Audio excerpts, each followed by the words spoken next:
without further ado, go to it. Artie? Thank you, Fred. And for this award, you pinned on me the order of, I guess, microphones. Call your attention to the maps, territorial evolution of Canada. So maybe afterward you want to take a look at it. I think it's one of the best I've seen to vividly illustrate the changes. All right, this is the 150th anniversary on July 1st of Canada. Canada's unification as a federal dominion of 4 provinces: Quebec, Ontario, Nova Scotia, and New Brunswick were the original provinces of Canada as a federation, not as a nation. It's often described as a beginning of Canadian nationhood. Well, okay, but July 1st is not Canadian Independence Day. They did not become independent of Britain on that day, nor were they a nation in an ethnic sense. Canada has at least 3 nationalities: Native, French, and Anglo. And I use Anglo advisedly. It's short for Anglophone. It means those who have assimilated to English. Probably most Anglo-Canadians don't have English ancestry. A large group does. English, Irish, Scottish, now includes Polish, various Jewish nationalities, Italian, Dutch, German, you name it. Ukrainian in the West, but they are all Anglo-Canadians because they've assimilated for the most part into English. In Quebec there are some who have not. So nor was it, as I said, independent. It did have already self-government in domestic matters. And I want to just give you a little brief history of Canada to start with. The original Canadians were, of course, the natives. And the first first natives encountered by French explorers were Huron, Iroquois-speaking, and Hurons, and also Algonquins to the north and west, Cree language speakers, and then as we go west, the various Western language groups. And these were themselves different nations, did not recognize themselves as one native people, still don't actually. So Canada's a polyglot of nationalities and nations. The original Canadians, of course, Algonquins and Iroquois, changed forever by the arrival of the French on the St. Lawrence, the Dutch and English on the Hudson, who brought the fur trade. I didn't mention the Vikings. They came in 1000, but they didn't stay. Northern Newfoundland, they didn't have the weapon technology to sustain a colonial settlement.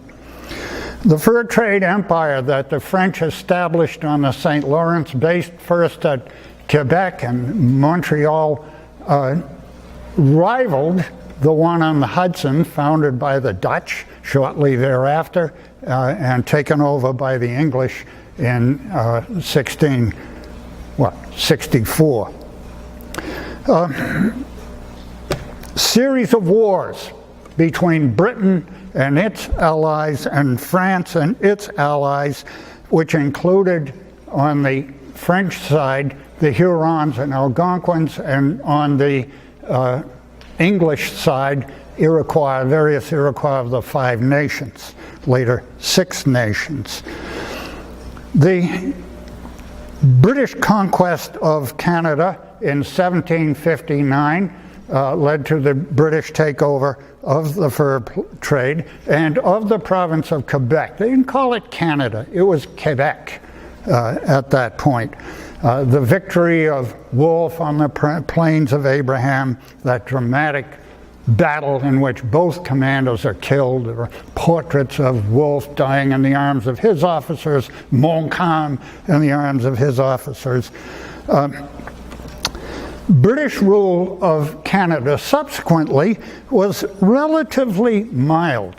Unlike British rule in Ireland, the British in Canada had pursued a fairly enlightened policy. Well, they were vastly outnumbered by the continuing French population.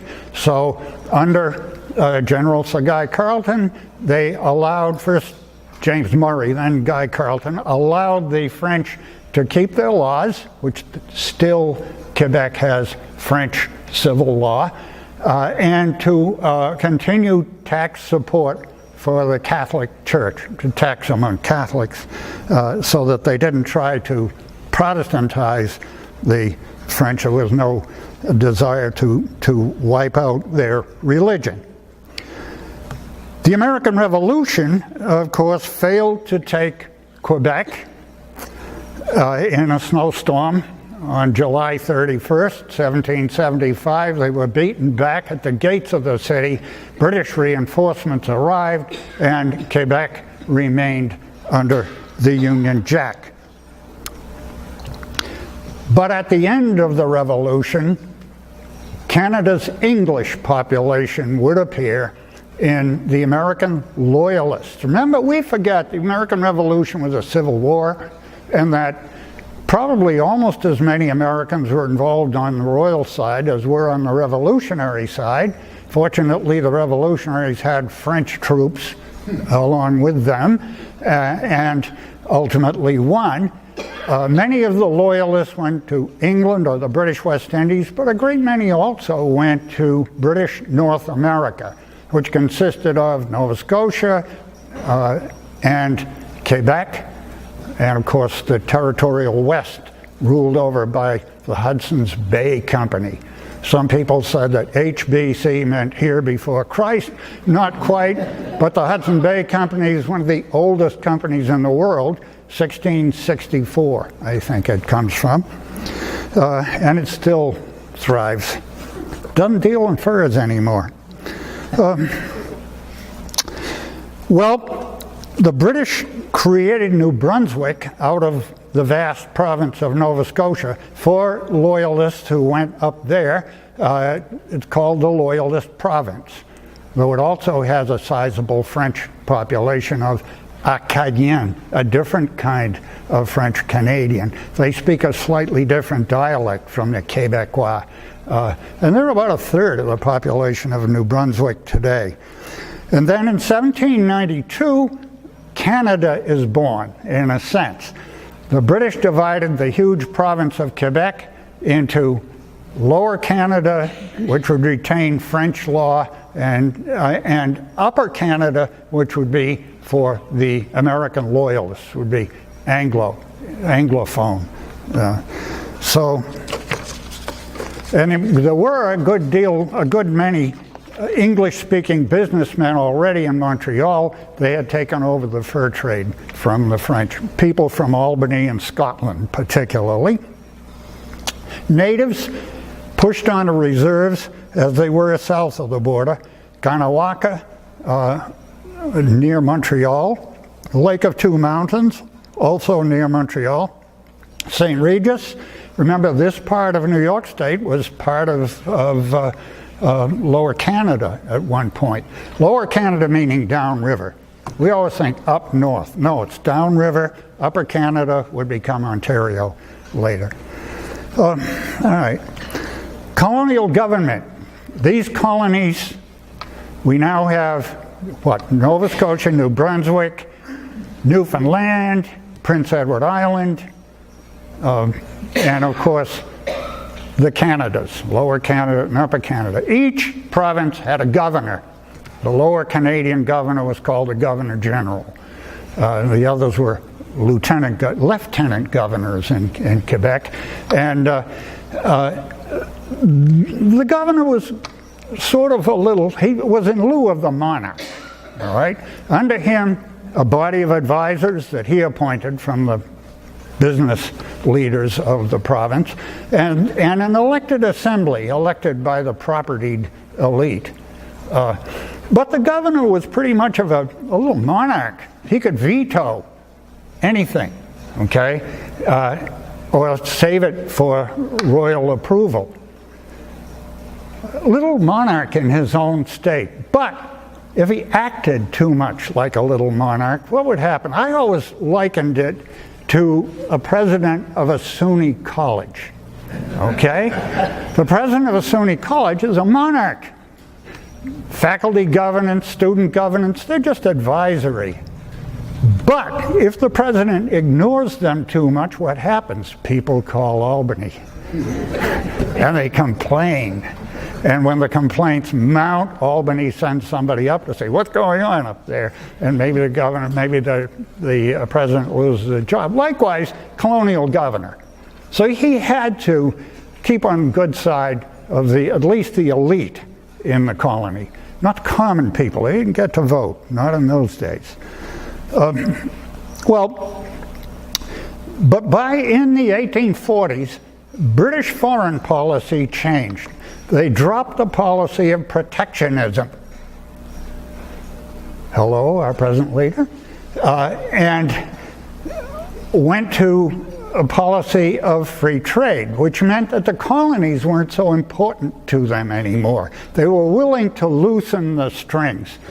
And so the Lower and Upper Canada, Nova Scotia, New Brunswick were given a measure of home rule. They could domestic home rule. They didn't have their own foreign policy. All that was done from London, but they pretty well could rule themselves. In 1840, the English of Montreal had an idea. They were frustrated because the Assembly, which still had some considerable power, was voted in by a vast majority of Quebec farmers. That meant that they were notaries and lawyers for the most part, and doctors, professionals, voted in. They did not share the interests of the businessmen of Montreal. So, businessmen of Montreal said, what are we going to do? We've got to find some way to swamp these French. So they persuaded the United Kingdom to join the Canadas together. The Lower and Upper Canada would become a single province with two districts. Canada East would have French law, Canada West, English, French legal system and English legal system. But on the other hand, they'd have equal number of seats in the Assembly, which meant that the French would be outvoted because their population was much greater, but they only got the same number of seats as the English of Canada West, and there were enough English in Canada East so that now you have an Anglo majority. Very clever. Yeah, except it didn't work. This province of Canada developed a two-party system. Liberals and conservatives. They still carry that name. And in fact, the colors. The conservatives dominated in Quebec, le Parti Bleu, the blues. The liberals in Quebec were le Parti Rouge. And the clergy told their parishioners, le ciel est bleu, l'enfer est rouge, heaven is blue, hell is red, vote for the conservatives. And so they were fairly strong among the electorate. The Liberals dominated in Ontario, in Canada East, which I can't help calling what they later became, Ontario and Quebec. That's the Union of 1841. Now, a new factor, not everything that happens in history is political, is it? A lot of other things affect it, and one that began to happen in the 1840s and 50s was railroads. Railways, they call them in Canada, okay? Railways had a uniting potential. And the Grand Trunk Railway by 1851 stretched from Quebec to Toronto, pulling together the two parts of Canada and out to Windsor. And the Atlantic provinces were talking about getting a railway to them too. So remember that two other countries were united in the middle of the 19th century, Italy and Germany. Italy 1860, Germany, the Federation of the Rhine Federation of German Federation was what? Not too long after, and later the German Empire. Railways, very important in that, in pulling these countries together. Another factor, the West.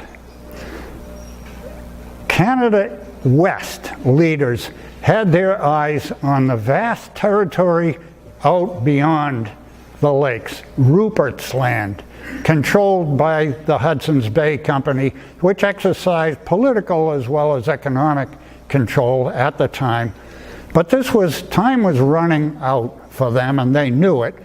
And on the West Coast, a new crown colony called British Columbia. British Columbia hadn't alarmed. There were lots of Americans arriving because there was a gold rush up on the Fraser River.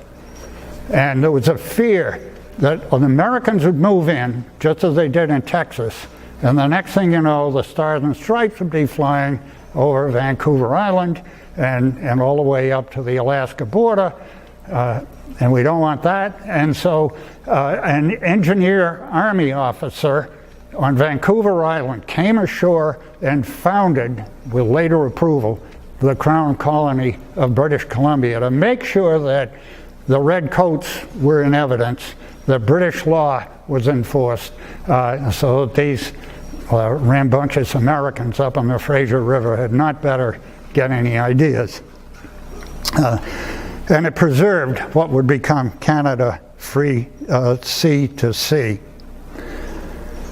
Well, the United States, of course, was having what it called its manifest destiny. This is a nationalist era. Nationalism is an almost mystical concept in the 1850s. Nations are thought to have divine destinies, national destiny.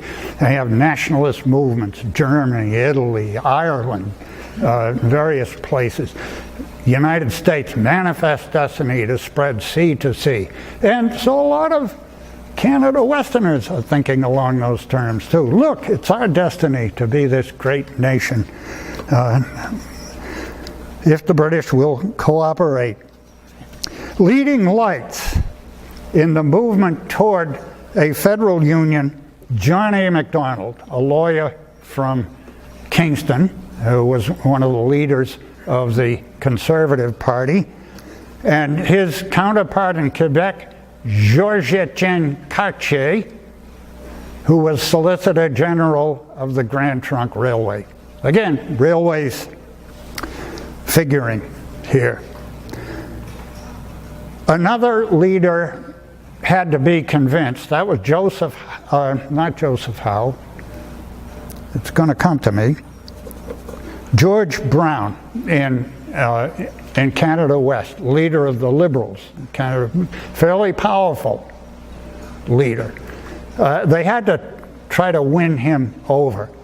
A fourth party leader, the leader of the Parti Rouge in Quebec, Antoine A. Dorion. Keep your eye on him.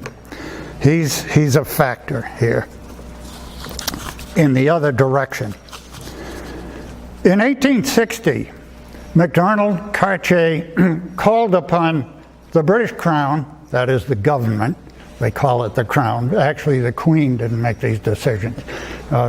Whatever the movie said, it's Parliament and parliamentary majority. But the Crown, the government, thought it was premature. First of all, the Atlantic provinces weren't interested in a grand federation of British North America at that time. And the British did not want to force them into it. Didn't want to wave a stick at them. New Brunswick and Nova Scotia, their economic ties were with New England, not with Canada at all. Very little traffic up the St. Lawrence. First place, it's impassable much of the year, or going through the woods until railways made it possible. Largely the New Brunswick and Nova Scotia and in Prince Edward Island trade was with Boston by way of the steamship. That's the subject of a brilliant PhD thesis at the University of Maine that I invite you to look into. Yes. Dorion alone stood against, of the Canadian leaders, stood against Confederation. He feared that French Canada would be swamped in a sea of English. He was for a two-province confederation. He wouldn't have minded a federal system involving just Quebec and Ontario, just Canada East and West. But he didn't want to get involved with a wider English sea. How popular he was, I don't know. The people never got to vote on this. There was no popular vote. We don't know whether they would have supported Confederation or not. Probably in Ontario they would, but Quebec is certainly questionable. And Nova Scotia was the first to try to get out of it after it happened. Well, Joseph Howe in Nova Scotia was opposed to Confederation. Well, what happened then? In 1861, the United States blew up in civil war. And, you know, as the present Prime Minister's daddy said years ago, Canada and the United States like a mouse living by an elephant. Every time the elephant sneezes, the mouse feels it. That's probably an extreme, but nonetheless.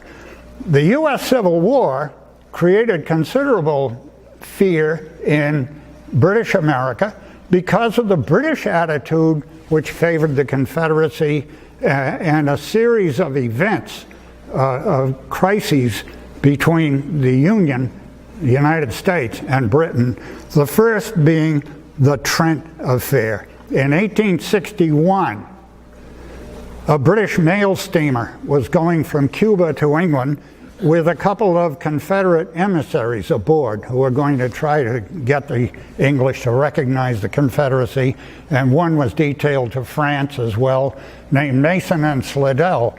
It was overhauled by a Union cruiser, and these Confederates were arrested along with their staffs, hauled over to the Union ship, and taken to Boston. Well, you did not stop British ships on the high seas. It just wasn't done. The British Navy could do it to other ships, but you mustn't do it to British ships. And clearly it was illegal. But the British, the government threatened war with the United States. The note was softened a little bit by the Prince Consort, Victoria's husband. And he got to write something in it that rather softened it. But it was an ultimatum. There was no doubt about it. And Lincoln met with the cabinet on Christmas Eve, and they thought the better of it, and released Mason and Slidell and sent them on their way. And they weren't all that effective anyway, as it turned out. The next crisis was the fact that Confederate raiders built in British ports were ruining the Union's merchant marine and capturing merchant ships. They tried not to engage Union warships, but they stopped a lot of merchant ships, and as a result, a lot of American shippers switched to other registries and never came back. I mean, it really damaged the American merchant marine. This led the United States to issue an ultimatum. Charles Francis Adams, in a memorable note to the British Prime Minister, said about two warships that were about to sail from Laird's shipyard, "If these ships sail for the Confederacy, it would be superfluous in me to point out to your lordship that this means war." Well, the British thought about it because by this time the Union Navy had become formidable. Iron-sided warships, steam warships, were being produced. And the British decided maybe they didn't want to tangle. And ultimately, the warships in the Laird shipyard were sold to the Turkish Navy instead. And the crisis was diffused. But meanwhile, there's a big militia bill in Canada. It would create a more active militia. Now, militia, interesting term. Read the Second Amendment. In Canada, as in the United States, all able-bodied males were part of the militia, that is, subject to call-up in time of need for defense. But it was usually untrained. Maybe there was a meeting once a year and everybody stumbled over to the tavern after a brief drill and got loaded. But this bill was providing for something like the National Guard, training and discipline. And the Canadian Assembly voted it down. Well, the result was not pleasant in England. The Times of London said, what is the use of these colonial deadweights who won't even defend themselves? A country of 4 million ought to be able to defend itself, and so on. That sort of thing. So anyway, in 1864, the Canadians promoted a conference at Charlottetown, invited maritime leaders, Atlantic Province leaders, to come and talk about the future union of British North America. And they came up with a plan that they wined and dined the Maritimers. They came down in a ship from Montreal and loaded with champagne and caviar and all this stuff, and they invited them and they wooed them. And these guys went back to their governments in Halifax and St. John and said, oh, this is wonderful. The government said, oh yeah? We don't think so. We're not so happy about this. Oh, what is our power going to be if we're submerged in this? Because our populations are much smaller and so on. And so the Atlantic provinces were still opposed to this, pretty much. A second conference happened at Quebec where the details were worked out on what would become Canadian Confederation. They held it in what is now the Chateau Frontenac on the heights of Cape Diamond. If you've been to Quebec, you know it's an imposing place. Problem is, it was raining the whole time. They didn't do much sightseeing, but they did a lot of work on the future Canadian Constitution. Well, the Atlantic provinces still dug in their heels. Enter another factor, the Fenian Order. The Fenian Order were Irish American veterans of the Union Army. There are lots of Irish in the Union. There were Irish in the Confederate Army too. At Fredericksburg, they were facing each other and suddenly realized it, shooting at each other. They were both Irish immigrant units.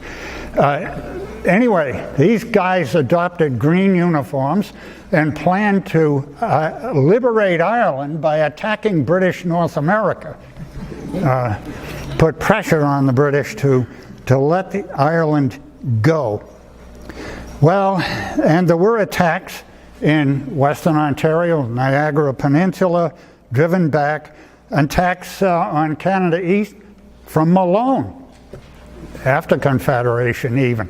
They made it up over the border, but they didn't get far before they ran into Canadian militia and decided to change course. They wound up along in Passamaquoddy Bay and up along the St. Croix River. Green units appeared in Eastport and Calais, Maine, threatening the hell out of the poor people over in St. Stephen. These are communities that had answered these other fire calls, even during the Civil War, belonged to each other's Masonic orders. And here come the Irish Americans parading and waiting for their weapons to arrive on a schooner from Portland. Well, the schooner got into Passamaquoddy Bay and the U.S. Coast Guard quietly intercepted it and took it over to Fort Sullivan and unloaded the weapons. And so the boys in green never got their rifles. And ultimately, the U.S., after letting the Canadians sweat a little bit, because of a crisis I hadn't mentioned, and that is the St. Albans raid, where Confederate prisoners had escaped and raided St. Albans and robbed the banks and went back to Canada, and the Canadians threw the case out of court. That created a big stir. Chicago Tribune thought that the United States should take Canada, throttle Canada as a St. Bernard would a poodle pup. A New York Herald thought they should take revenge on the nearest Quebec village. Well, ultimately that died down. Everybody knew what the South was trying to do by that. Embroil, it was his last hope, was to embroil Britain and the United States. But here are these Fenian raiders, and during the crisis, the New Brunswickers shouted for the British fleet, and it came. Reluctantly, the British sent warships to Passamaquoddy Bay, but they were slow in coming, and that message was not lost on New Brunswick. So New Brunswick changed its mind, elected a pro-Confederate government, Confederation government, and the British pressured Nova Scotia to do the same. And ultimately, Confederation would occur. Okay, what have I forgotten here? All right. On July 1st, the Act of Confederation, actually called Constitution Act now, for years it was called the British North America Act. They renamed these acts. Came into effect, signed by the Queen. Canada's still a royal dominion. It is to this day. Canada, again, was not independent. This wasn't Independence Day. It was a dominion. They used that to avoid either nation or colony. Dominion seemed like, you know, it's like calling Puerto Rico a commonwealth. You didn't want to call it a colony. So it's territory maybe, but we use commonwealth.